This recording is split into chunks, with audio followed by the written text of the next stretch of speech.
عورت کی آواز کا پردہ ہے۔ اب دیکھیے کس حد تک نماز میں اس وقت عورتیں بھی شریک ہوتی تھیں، اگرچہ حضور نے فرمایا مردوں کی صف بہترین سب سے آگے والی ہے اور سب سے بری صف سب سے پیچھے ہے، کیونکہ اس کے پیچھے پھر عورتوں کی صف ہوتی تھی، اور عورتوں کے لیے سب سے اچھی صف سب سے پچھلی والی ہے اور سب سے بری سب سے آگے والی ہے۔ سب سے آگے والوں کے سامنے پھر مرد ہوتے تھے، ان کی پشت ہوتی تھی۔ تو اسی طریقے سے اگر غلطی کی ہے تو مرد جو ہے کہے گا سبحان اللہ، امام سے غلطی ہو گئی ہے، مرد کیا کہے گا؟ سبحان اللہ۔ عورت کیا کرے گی؟ اپنے ایک ہاتھ کے پشت پر اپنا ہاتھ مارے گی، اپنی آواز نہیں نکالنی، آواز کا پردہ۔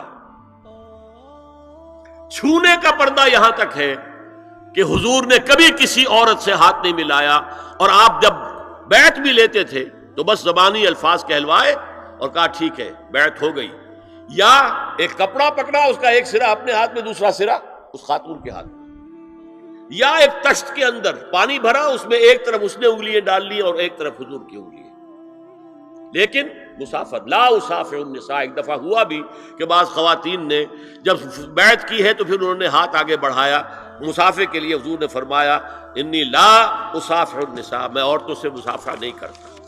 اسلام میں پردے کتنے ہوئے؟ پہلا پردہ 4 دیواری، گھروں میں رہو، یہ پہلا پردہ ہے۔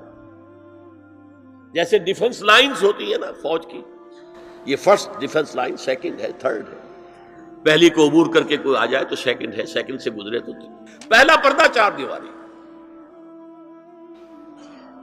اس میں محرم آئے گا۔ اب دیکھیے اسی پر ہماری تہذیب استوار ہوئی، اسی پر ہمارا آرکیٹیکچر بنا، گھر ایسے بنے کہ مردانہ علیحدہ زنانہ علیحدہ، چھوٹا آدمی ہے تب بھی بیٹھک علیحدہ، بیٹھک باہر سے کھلے گی اور پھر ڈیوڑی سے ہو کر پھر گھر کے اندر جائیں گے، مرد آئیں گے تو یہاں بیٹھیں گے، اندر نہیں جائیں گے، اندر تو صرف وہی جائیں گے جو محرم ہے، ابدی محرم۔ دوسرا پردہ ستر، گھر کے اندر جو محرم آ گئے ہیں ان کے سامنے چہرہ تو کھلے گا، باقی جسم کا کوئی حصہ بھائی بہن کا نہیں دیکھ سکتا، اور باپ بیٹی کا نہیں دیکھ سکتا، بیٹا ماں کا نہیں دیکھ سکتا۔ یہ ستر، عورت پوری کی پوری عورت ہے۔ عورت کہتی ہے چھپانے کی چیز کو، عورات النساء، عورتوں کی چھپی ہوئی چیزیں جن پر ظاہر نہیں ہوئی، لم یظہروا علی عورات النساء، ابھی تک ہم نے لفظ پڑھایا بھی۔ تیسرا پردہ ہے چہرے کا پردہ، یہ ہے غیر محرموں سے، اور جب کہ گھر سے باہر نکلنا ہو اس کے لیے سورہ احزاب میں نے کہا تھا گھر سے باہر کا پردہ، چہرے کا پردہ وہ غیر محرموں سے ہے، اور گھر سے باہر نکلے گی تو غیر محرم سامنے آئیں گے۔ یا ایھا النبی قل لازواجک وبناتک ونساء المؤمنین یدنین علیہن من جلابیبہن ذالک ادنی ان یعرفن فلا یؤذین وکان اللہ غفورا رحیما۔ اے نبی صلی اللہ علیہ وسلم کہہ دیجئے اپنی بیٹیوں سے اور اپنی بیویوں سے اور مسلمانوں کی خواتین سے۔ اب دیکھیے یہ سورہ احزاب ہی میں ہو رہا ہے، شروع میں یا نساء نبی سے بات چلی، استیزان بھی صرف نبی کے گھر میں داخل نہ ہو اذن کے بغیر، آگے چل کر سورہ احزاب ہی میں عام بھی کر دیا، قل لازواجک وبناتک ونساء المؤمنین، کہہ دیجئے اپنی بیویوں سے، اپنی بیٹیوں سے اور اہل ایمان کی خواتین سے، یدنین علیہن من جلابیبہن، کہ وہ اپنے چہروں کے اوپر اپنی جلباب کو لٹکا لیا کرے، چہرہ چھپ جائے۔ اب اس کی تفسیر میں چاہتا ہوں کہ آپ کو جو مختلف مفسرین نے کی ہے وہ آپ کے سامنے میں رکھوں۔ حضرت عبداللہ ابن عباس نے اس آیت کی جو وضاحت فرمائی ہے اسے حافظ ابن کثیر نے اپنی تفسیر میں اس طرح نقل کیا ہے، اللہ نے مسلمان عورتوں کو حکم دیا ہے کہ جب وہ کسی کام کے لیے گھروں سے نکلیں تو اپنی چادروں کے پلو اوپر سے ڈال کر اپنا منہ چھپا لیں اور صرف ایک آنکھ کھلی رکھیں، دونوں آنکھیں بھی غلط ہیں۔ ہمارے ہاں برقع کیوں بنا تھا؟ دیکھیے چادر میں عورت لپٹی ہوگی، اس کا ہاتھ جو ہے اس چادر کو سنبھالنے میں آکوپائی ہو جائے گا۔ برقع ضرورت کی ایجاد ہے جو ہوا ہے، اور اس کے آگے آپ کو معلوم ہے پچھلے برقعوں میں جالیاں لگی ہوتی تھی کہ نگاہوں سے بھی براہ راست سامنا نہ ہو، اور یہ میں نے اپنی آنکھوں سے دیکھا۔ انقلاب ایران کے بعد جو حاجی آئے ایران سے، ان کو جو میں نے دیکھا ہے، اس طرح چادر میں ملبوس عورتیں ہوتی تھی، لمبی سی چادر، ایک ہاتھ سے اس کو اس طرح پکڑا ہوا ہے اور صرف ایک آنکھ کھلی ہے، دوسری نہیں۔ میں نے شروع میں کہا تھا ہمارے نزدیک اسلام دین ہے، صرف مذہب نہیں۔